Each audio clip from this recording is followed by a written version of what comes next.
DMK और तमिलनाडु के कांग्रेस सांसदों ने शिक्षा मंत्री धर्मेंद्र प्रधान के बयान पर आपत्ति जताते हुए संसद भवन परिसर में प्रोटेस्ट किया। तमाम सांसदों का आरोप था कि धर्मेंद्र प्रधान को अपने बयान पर माफी मांगनी चाहिए। कांग्रेस सांसद के सुरेश ने एनईपी के कार्यान्वयन के खिलाफ लड़ाई में डीएमके को समर्थन करने का ऐलान किया और कहा कि तमिलनाडु के हमारे पार्टी सदस्य भी डीएमके का समर्थन करते हैं। डीएमके की राष्ट्रीय शिक्षा नीति का विरोध कर रही है, खासकर 3 भाषा फॉर्मूले का, जिसे वह तमिलनाडु पर हिंदी थोपने का प्रयास मानती है। संसद में शिक्षा मंत्री धर्मेंद्र प्रधान और डीएमके सांसद कनिमोझी के बीच जमकर बहस हुई थी। इसके बाद धर्मेंद्र प्रधान के एक बयान को लेकर खूब विवाद भी हुआ था, जिसमें उन्होंने असभ्य शब्द का इस्तेमाल किया था। इसको लेकर अब सीएम स्टालिन ने हमला बोला है। डीएमके लगातार 3 भाषा की शिक्षा नीति का विरोध कर रही है और अब कांग्रेस पार्टी के तमिलनाडु के सांसद के समर्थन के बाद अब कांग्रेस पार्टी का स्टैंड भी डीएमके के साथ हो गया है। कैमरा पर्सन रफीक के साथ रमन कुमार, दिल्ली, न्यूज़ 24। केंद्रीय गृह मंत्री अमित शाह ने नई दिल्ली में नॉर्थ ईस्ट के स्टूडेंट्स के एक कार्यक्रम को संबोधित किया और ये कार्यक्रम था युवा संसद, जिसमें तमाम नॉर्थ ईस्ट के राज्यों से आए स्टूडेंट्स को गृह मंत्री ने संबोधित किया और इस कार्यक्रम का आयोजन अखिल भारतीय विद्यार्थी परिषद ने किया। कई राज्यों के करीब 200 स्टूडेंट्स इस कार्यक्रम में शामिल हुए। कार्यक्रम नई दिल्ली में था। गृह मंत्री ने संबोधित करते हुए युवाओं को कहा कि किस तरीके से उनकी सरकार पूरे नॉर्थ ईस्ट के लिए विशेष ध्यान दे रही है, चाहे वो डेवलपमेंट की बात हो या उनको देश के मुख्य धारा से जोड़ने की बात हो। ये उनके सरकार की सबसे बड़ी प्राथमिकता है। कितना वहाँ पे बड़े बड़े आर्थिक पैकेज गए, इसका उन्होंने ऐलान किया और ये भी बताया कि कितनी महत्वपूर्ण भूमिका नॉर्थ ईस्ट की है। कैमरामैन रफीक के साथ प्रशांत देव, न्यूज़ 24। उत्तर प्रदेश के मुख्यमंत्री योगी आदित्यनाथ अपने अफसरों से नाराज हैं। मुख्यमंत्री की ये नाराजगी अफसरों के बार बार दिल्ली दौड़ लगाने से है। विभागीय कामकाज की समीक्षा के दौरान मुख्यमंत्री ने साफ तौर पर इस पर नाराजगी जाहिर की। सीएम ने कहा कि कुछ अधिकारियों का मीटिंग के नाम पर बार बार दिल्ली जाना ठीक नहीं है और अगर जाना जरूरी है तो उचित कारण बता करके जाएं और सक्षम स्तर से अनुमति लेने के बाद ही प्रदेश छोड़ें। सूबे के मुखिया योगी आदित्यनाथ ने बैठक के बहाने बार बार दिल्ली जाने वाले अफसरों के दौरे पर कड़ी आपत्ति जाहिर की है। उन्होंने कहा कि अब से कोई भी अधिकारी सक्षम स्तर से अनुमति लेने के बाद ही प्रदेश से बाहर जा पाएगा। उन्होंने ये भी निर्देश दिए कि दिल्ली में किस मीटिंग में कौन सा अधिकारी जा रहा है, उसकी पूरी रिपोर्ट से उन्हें भी अवगत कराया जाए। दरअसल उत्तर प्रदेश के कुछ नौकरशाह दिल्ली मीटिंग के बहाने बार बार अपने व्यक्तिगत काम निपटाने दिल्ली चले जाते हैं और इस खबर के मिलने के बाद से मुख्यमंत्री उन अधिकारियों से नाराज हो गए। कैमरा पर्सन धर्मेंद्र कुमार साहू के साथ मानस श्रीवास्तव, लखनऊ, न्यूज़ 24। दिल्ली की राउज एवेन्यू कोर्ट ने लैंड फॉर जॉब मामले को लेकर एक सुनवाई की, जिसमें लालू यादव के बेटे तेज प्रताप यादव और हेमा यादव को नियमित 50,000 की निजी मुचलके में जमानत दे दी है। ये मामला एक लंबे समय से चल रहा था। ये घोटाला 2004 और 9 के बीच के दौरान था, जब रेल मंत्रालय में लालू यादव ने रेलवे में नौकरी के बदले जमीन लेने का आरोप लगाया था। हालांकि जब लगातार इसमें सुनवाई हुई थी और ये भी कहा जा रहा था कि कई इसमें आरोपी हैं जिनको समन भेजा गया था और आज मंगलवार यानी राउज एवेन्यू कोर्ट ने सुनवाई हुई। इस मामलों में पेश होने के लिए 2 आरोपियों को पेश होने के लिए कहा गया था, जिसमें लालू यादव के बेटे तेज प्रताप, हेमा यादव पेश हुए। अन्य आरोपी भी इसमें पेश हुए। सबसे बड़ी राहत की बात ये रही कि इनको सभी आरोपी जो पेश हुए थे उनको जमानत दी है। 50,000 के निजी मुचलके में हेमा यादव और तेज प्रताप यादव को एक सिक्योरिटी बॉन्ड राहत के तौर पर यानी कहा जा सकता है कि एक जमानत दी गई है। इससे पहले तेजस्वी, राबड़ी देवी, मीशा भारती समेत 8 आरोपियों को पेश होने की जरूरत इसलिए नहीं समझाई क्योंकि सीबीआई की पहली और दूसरी चार्जशीट में वो पेश हो चुके थे। कैमरा जहांगीर के साथ राहुल प्रकाश, न्यूज़ 24, दिल्ली। पाकिस्तान अंतर्राष्ट्रीय सीमा के सांबा सेक्टर में भी बीएसएफ के जवानों की ओर से संदिग्ध देखे जाने के बाद फायरिंग की गई है। इलाके में बड़े पैमाने पर कॉर्डन सर्च ऑपरेशन चलाया जा रहा है। कठुआ जिले के बिलावर और उसके आसपास से सटे घने जंगलों में भारतीय सेना, Jammu Kashmir police, special operation group और भारतीय सेना के विशेष पैरा कमांडो जंगल को चारों तरफ से कॉर्डन करने के बाद पूरी तरह से वहां पर सर्च ऑपरेशन चला रहे हैं, ताकि अगर आतंकी जंगल के बीचों बीच या गुफा में छिपे हुए हैं, चुन चुनकर तमाम आतंकियों को ढेर किया जाए। बॉर्डर से सटे हुए इलाके में जवानों को आप देखिए कि खेतों के बीचों बीच मौजूद हैं, ताकि अगर यहां पर आतंकियों की ओर से कोई टनल खोदी गई हो, उस टनल को भी डिटेक्ट किया जाए। खतरा, चुनौती यहां पर कदम कदम पर रहती है, क्योंकि यहां से चंद कदमों की दूरी पर शुरू हो जाती है पाकिस्तान की सीमा। जम्मू संभाग की बात की जाए तो मौजूदा समय में 34 ऐसी जगह हैं जिन जगहों पर सुरक्षा बलों का बड़ा सर्च ऑपरेशन चल रहा है ताकि चुन चुनकर पाकिस्तान द्वारा पाले गए आतंकियों को जहन्नुम पहुंचाया जाए। कैमरामैन ओंकार के साथ पंकज शर्मा, न्यूज़ 24। इस वक्त एक बड़ी खबर आ रही है, आपको बता दें पाकिस्तान से बड़ी खबर है। एक ट्रेन को यहां अगवा कर लिया गया है और खबर यह भी मिल रही है कि सैन्य जो कर्मचारी थे उनमें से 6 कर्मचारी जिनको मौत के घाट भी उतार दिया गया। पाकिस्तान से ये बड़ी खबर है, 6 सैन्य कर्मियों को मौत के घाट उतार दिया गया। पाकिस्तान से इस वक्त बड़ी खबर आपको बता रहे हैं, एक ट्रेन को अगवा कर लिया गया है। 425 यात्रियों से ये ट्रेन भरी हुई थी जिसको हाईजैक कर लिया गया। अपने आप में ये बेहद आश्चर्यजनक खबर। बलूच लिबरेशन आर्मी जिस पर आरोप लग रहे हैं, 6 पाकिस्तानी सैन्य कर्मियों को भी मौत के घाट इन्होंने उतार दिया। और अगवा करने का जो अभी तक जानकारी मिल रही है, बलूच आर्मी इन्हीं के ऊपर आरोप लग रहे हैं। 425 यात्रियों से ट्रेन भरी हुई थी और बलूच लिबरेशन आर्मी ने इस ट्रेन को हाईजैक कर लिया। बेहद आश्चर्यजनक खबर। 6 पाकिस्तानी आर्मी के जवान, उनको भी मार डाला गया। लेकिन ये कैसे हुआ? एक पूरी ट्रेन, आप समझ सकते हैं कितनी लंबी ट्रेन होती है, उस पूरी ट्रेन को अगवा कर लिया जाए तो ऐसे में कितनी तादाद होगी इन हाईजैकर्स की, ये अपने आप में पहला सवाल। दूसरा कि आखिर अब आगे क्या इस पर कदम उठाए जा रहे हैं और कहां जाकर के ये ट्रेन ठहरेगी, किस नियत के साथ, ये हम आपको तस्वीरें दिखा रहे हैं। एक तस्वीर देखिए जो कि बलोच लिबरेशन आर्मी जो है, दरअसल उन्हीं की तरफ से सामने आया है, जिम्मेदारी शायद इसकी ली गई है। बलूच लिबरेशन आर्मी ने हाईजैक किया है ट्रेन को और जिस रूट पर यह ट्रेन हाईजैक हुआ है वो तस्वीर भी आपके सामने। कमी के चलते महाराष्ट्र सरकार ने आनंद चासीदा, जिसको हिंदी में खुशियों का राशन बोलते हैं, यह योजना बंद कर दी है। इस योजना के तहत महाराष्ट्र में 1,63,00,000 बीपीएल परिवारों को साल में 2 बार राशन किट मिलता था, जिसमें 100 रुपए में 4 राशन मिलता था, जिसमें 1 केजी सूजी, 1 केजी चने की दाल, इसके अलावा 1 केजी चीनी और 1 केजी मिलता था खाने का तेल। ये सारा जो राशन है अब नहीं मिलेगा। इसके लिए पिछली बार बजट में सरकार ने 827 करोड़ रुपए का प्रावधान किया था, लेकिन इस बार बजट में 1 रुपए का भी प्रावधान नहीं किया गया है, यानी कि यह योजना बंद होने वाली है। इसके अलावा कुछ और योजनाओं पर तलवार लटक रही है, क्योंकि कल ही महाराष्ट्र सरकार ने महाराष्ट्र का बजट पेश किया, जिसमें राजकोषीय घाटा 1,36,000 करोड़ से ज्यादा का दिखाया गया है।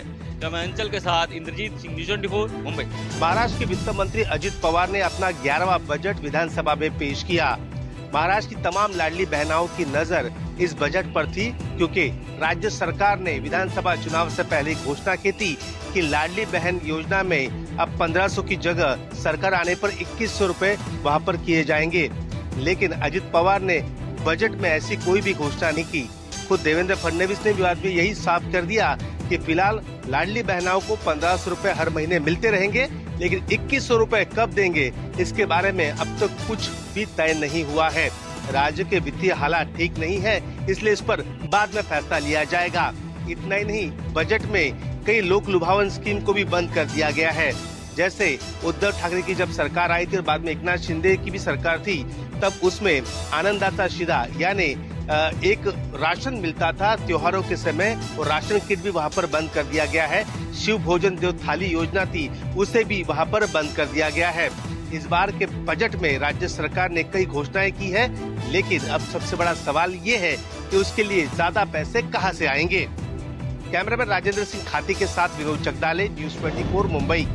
दिल्ली में विपक्ष की नेता आतिशी ने भारतीय जनता पार्टी को अड़े हाथ लिया है।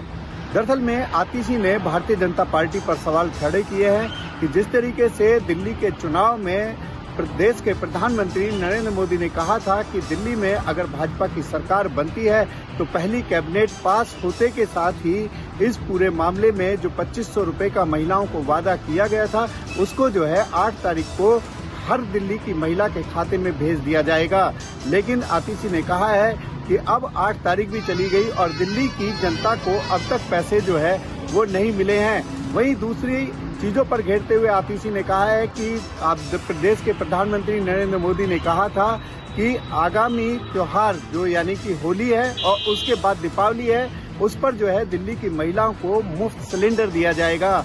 आतिशी ने कहा है कि मैं सवाल पूछना चाहती हूं दिल्ली सरकार और देश के प्रधानमंत्री नरेंद्र मोदी जी से कि क्या दिल्ली की जनता को जिस तरीके से 2500 का वादा करके वो जुमला साबित हो गया, क्या सिलेंडर का वादा भी दिल्ली की जनता के लिए जुमला साबित हो जाएगा।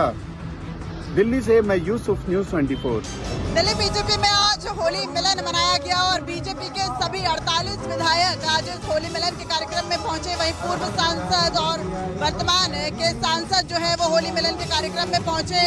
होली मिलन में शानदार तरीके से सभी ने मंच पर फूलों की होली से होली खेली और जिसमें दिल्ली बीजेपी के प्रदेश अध्यक्ष वीरेंद्र सचदेव, पूर्व सांसद डॉक्टर हर्षवर्धन, तमाम विधायकों संग थिरकते नजर आए। जिस तरीके से सुर जो है वो ताल से ताल मिलाते नजर आए, वहीं बीजेपी के सभी नेता जो है वो आज इन तालों पर थिरकते नजर आए और जाहिर तौर पर दिल्ली में 27 साल बाद बीजेपी की सरकार बनी है। ऐसे में ये होली मिलन का समारोह बेहद खास हो जाता है जिसमें सभी पूर्व विधायकों से लेकर मौजूदा विधायक मौजूद रहे और अब दिल्ली में बीजेपी की सरकार है। ऐसे में चेहरों पर मुस्कुराहट के साथ साथ जो थिरकन थी वो नहीं उसको अपने आप को रोक पाए और आज जमकर होली का जश्न दिल्ली के 14 पंडित पंच मार्ग पर देखने को मिला। कैमरामैन जहांगीर के साथ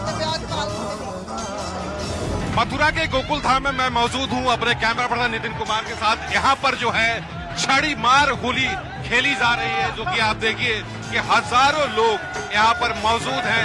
देश के कोने कोने से यहाँ पर आए हैं जो कि होली का यानी छड़ी मार होली का यहाँ पर जो है मजा ले रहे हैं। और ये ऐसा पहला मौका जो है न्यूज़ 24 की टीम जो है दिखा रही है आपको। और ये जो आप देख रहे हैं देश भर के कोने कोने से लोग यहाँ पर आए हैं और छड़ी मार होली मथुरा के गोकुल धाम में खेली जाती है।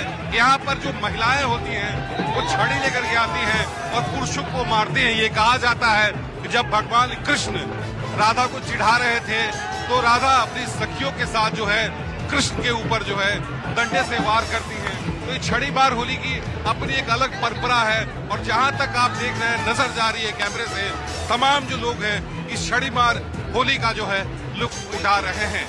और आपको बता दें कि मथुरा ही नहीं, मथुरा में देश के कोने कोने से लोग आए हैं, यहाँ तक कि विदेशी पर्यटक भी यहाँ पर आए हैं छड़ी मार होली का लुत्फ उठाने के लिए। गोकुल से कैमरा पर्सन नितिन के साथ पवन मिश्रा, न्यूज़ 24।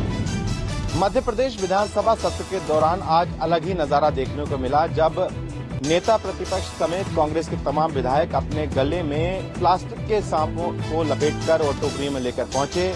मुद्दा था बेरोजगारी का और इसी मुद्दे को लेकर कांग्रेस के विधायकों ने अपना विरोध प्रदर्शन किया गांधी प्रतिमा के सामने। उन्होंने कहा कि मध्य प्रदेश में बेरोजगारी की संख्या जिस तरह से बढ़ रही है और सरकारी नौकरियां हैं जो उन पर बीजेपी की सरकार सांप की तरह बैठ गई है अपना फन मारकर। इस बीच बीजेपी के विधायक रामेश्वर शर्मा ने कहा कि सांप जो हैं आस्तीन के सांप कांग्रेस में ज्यादा हैं। कमलनाथ की बात की जाए या दिग्विजय सिंह की या फिर रमन सिंह, जीतू पटवारी, ये कांग्रेस के वो नेता हैं जो आपस में ही एक दूसरे को सांप की तरह डस रहे हैं और इसलिए इस तरह के आरोप सरकार पर लगाना सरासर गलत है। कैमरा पर्सन कमलेश व्यास के साथ Rupesh Srivastava, news 24 Bhopal. Sophia convent school द्वारा अपने बच्चों को स्कूल परिसर में होली नहीं मनाने का निर्देश देने को लेकर जबरदस्त बवाल सामने आ गया है। स्कूल के प्रिंसिपल की ओर से सभी अभिभावकों को एक मैसेज भेजा गया था जिसमें कहा गया था कि यदि उनके बच्चे स्कूल में होली के रंग लाते हुए पकड़े जाते हैं या होली खेलते हुए पकड़े जाते हैं तो उनके बच्चों को परीक्षा में बैठने नहीं दिया जाएगा।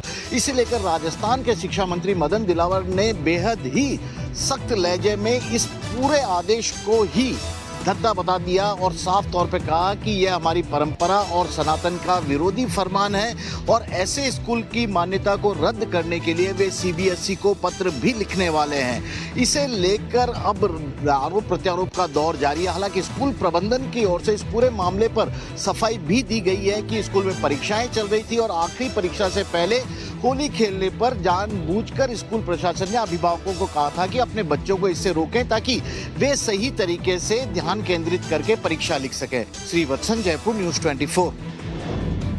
कश्मीर घाटी के प्रसिद्ध पर्यटन स्थल गुलमर्ग की बर्फीली वादी में हुए विवादातित फैशन शो के मामले को जहां एक तरफ विधान सभा में काफी जोर से उठाया गया और इसको लेकर विधानसभा के अंदर तू मैंने भी देखने को मिली, तो वहीं दूसरी तरफ अब ये मामला जम्मू कश्मीर के उच्च न्यायालय हाई कोर्ट भी पहुंच गया है।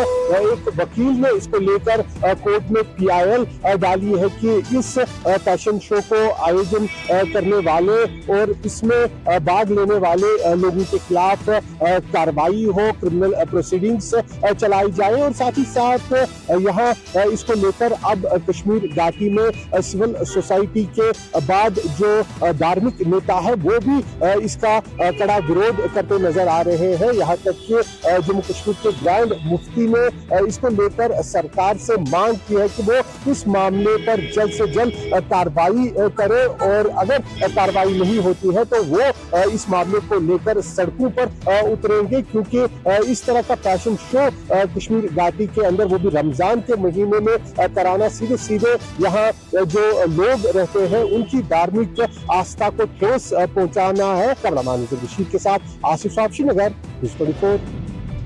यूपी के संभल में पहले भाजपा नेता के बदमाशों ने पैर छुए, उसके बाद जबरन पकड़कर लगाया पेट में जहरीला इंजेक्शन, हुई मौत। दरअसल गुन्नौर विधानसभा के भाजपा के कद्दावर नेता गुलफाम सिंह यादव की कल जहरीला इंजेक्शन लगाकर हत्या कर दी गई। जानकारी के अनुसार कुछ अज्ञात लोग भाजपा नेता के घर पर आते हैं और जबरन पकड़कर उनके पेट में जहरीला इंजेक्शन लगाकर फरार हो जाते हैं, जिसके बाद परिवार के लोग उनको आनन फानन में अलीगढ़ के हॉस्पिटल ले जाते हैं, जहाँ पर उनकी मृत्यु हो गई। भाजपा नेता के शव को पोस्टमार्टम के बाद घर लाया गया, उसके बाद सम्मान के साथ उनके पार्थिव शरीर का अंतिम संस्कार कर दिया गया।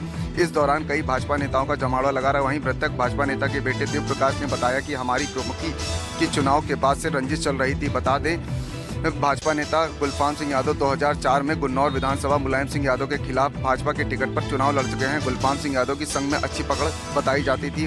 वहीं भाजपा के कई बड़े नेता उनके करीबी माने जाते हैं। वहीं पुलिस अधीक्षक कृष्ण कुमार बिश्नोई ने बताया कि आरोपियों की धरपकड़ के लिए 4 टीमें गठित कर दी गई हैं। आसपास के CCTV फुटेज खंगाले जा रहे हैं, कुछ अहम सुराग लगे हैं, जल्द ही आरोपियों को गिरफ्तार किया जाएगा। कैमरा पर्सन मिंटू सिंह के साथ मनोज पांडे, लखनऊ, न्यूज़ 24।